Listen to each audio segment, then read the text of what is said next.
Hi, everybody. Welcome to today's social lesson. We have a guest instructor today. Frank, come on in.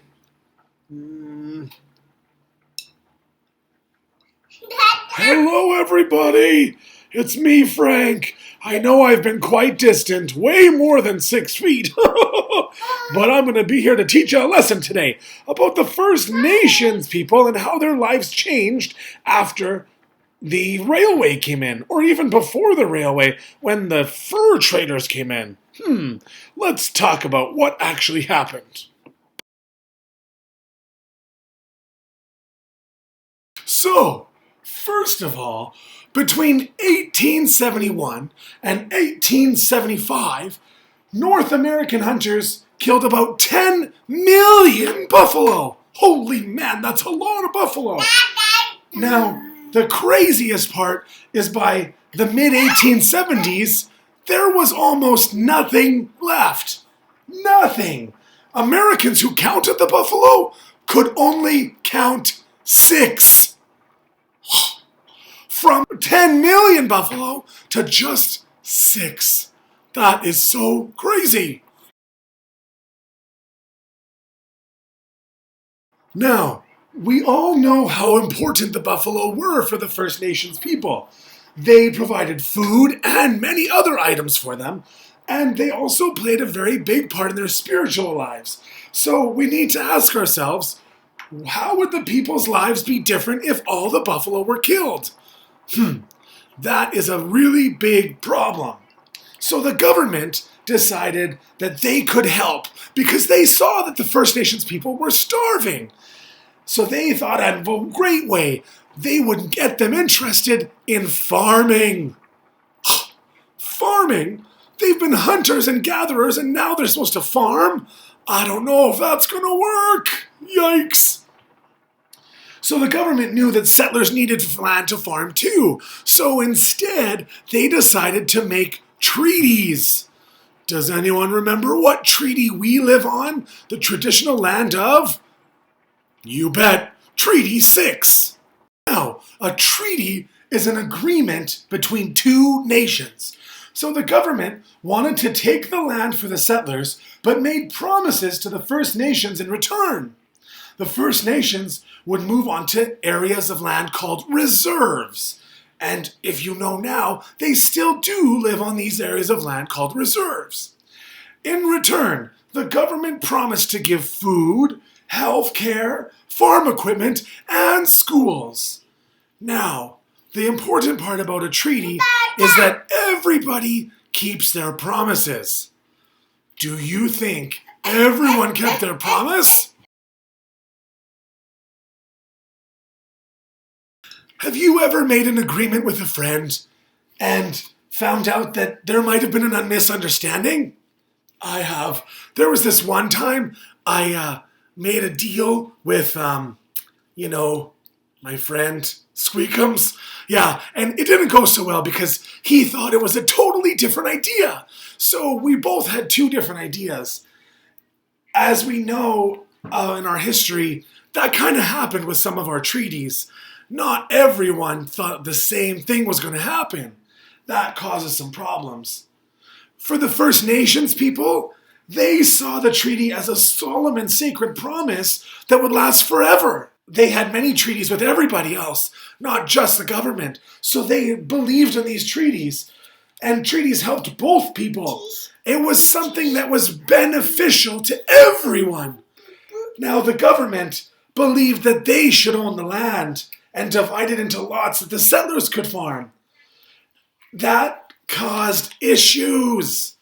Many issues.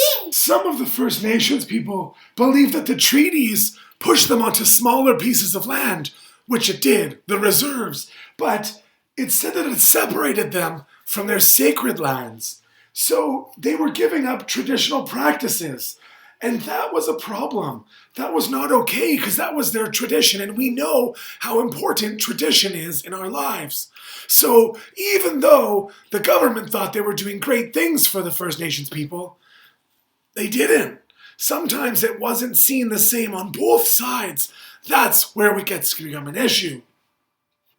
So while the First Nations were offered treaties there's another group of people that were affected by this. That was the Métis. Do you remember what the Métis are? Correct. The Métis means they have parents that are both First Nations and from the French. So the Métis had a very different situation. So the Métis were not offered treaties. They were offered scrip. S-C-R-I-P. Scrip. Scrip was a coupon that people could exchange for land or money. So the Métis could get land or money in exchange for other things. But the problem was that the system wasn't explained very well to the Métis. So they didn't realize that by taking the scrip, they were letting the government take over their land for the settlement. So for other people, they gave up their land for money or these coupons. I agree, Hayden. Not great. So there were people around that time who knew how to make money out of buying and selling land. Some of them forged signatures of the Métis people in order to take their scrip. Others tricked the Métis into selling their scrip for much less than it was worth. The government did not take enough care to make sure these things didn't happen. So the Métis people were taken advantage of. They lost a lot of their things, a lot of their land. They did not get what it was worth. That is very unfortunate. Those poor Métis people lost a lot because they didn't understand the system that the government put in place. I wish something different could have happened. Now, after all the treaties were signed, we had other thing. The railway came in, which brought a ton of settlers. A lot of them. There was a lot of settlers coming, which meant a lot of other things, such as ranching, and new communities had to be built. So because of all of these things that were happening with the settlers coming and the ranching and all of this kind of stuff, Alberta had to change again. Another change for Alberta.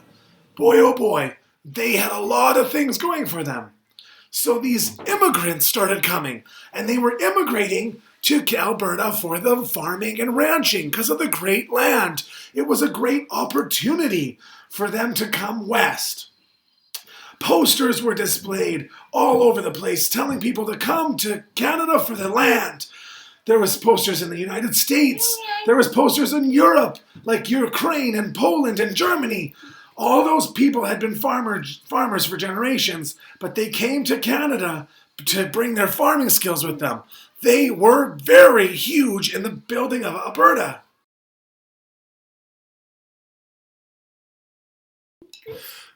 Now, when the settlers came, they had made some agreements with the government too. And their agreement was that they would live on something called a homestead. That was a section of land that they lived on. Oh, in return for that land that they were getting, the settlers had to agree to live there for 3 years, to build a house there, and to prepare that land for farming. All the settlers had to pay was a $10 registration fee. That was a really big deal and a great steal of a deal for them. When they came, they were advised to bring a couple things. Number one, they were told to bring some canned food, some cooking items, their tools, a stove, clothing, a sewing machine, medicine, and even a cream separator. Now, all those things were needed because when they came, there was nothing. All they had was the land. So they had to create everything and make it farmable. Now, the amount of land that they were given wasn't enough to grow anything. All it grew was enough for their family. So they were able to buy more land for $3 per acre. And then they could grow more crops, and that could give them a chance to make a larger farm and even sell some of their crops. By the mid-1890s, thousands of settlers were coming to Alberta. So that's 20 years after the buffalo disappeared. It seems pretty short, but actually, it can happen very fast. That was a very large and huge change for Alberta. So, that's what I have to say. Wow, Frank, that's a lot of information. Thanks for sharing it. It seems like Alberta did go through a really big change in about 20 years. They sure did. And guess what? It changed again. The land also changed. But I think that's for another lesson. Yeah, I think so too, Frank. I think Hayden's ready for me to we'll play with him for a while. Okay. Well, I'll see you guys later. I miss ya. Bye. Bye, Frank. All right, Great Force. Now let's ask ourselves some questions.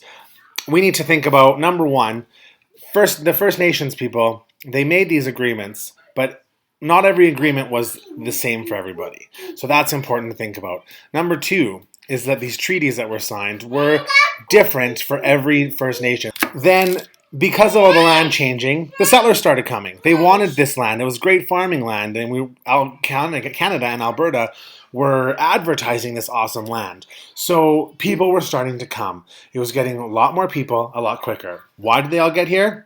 The railroad. So we built this railroad to bring people to the west, and it worked.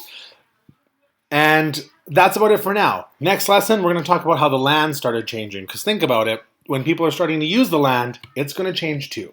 All right, talk to you later.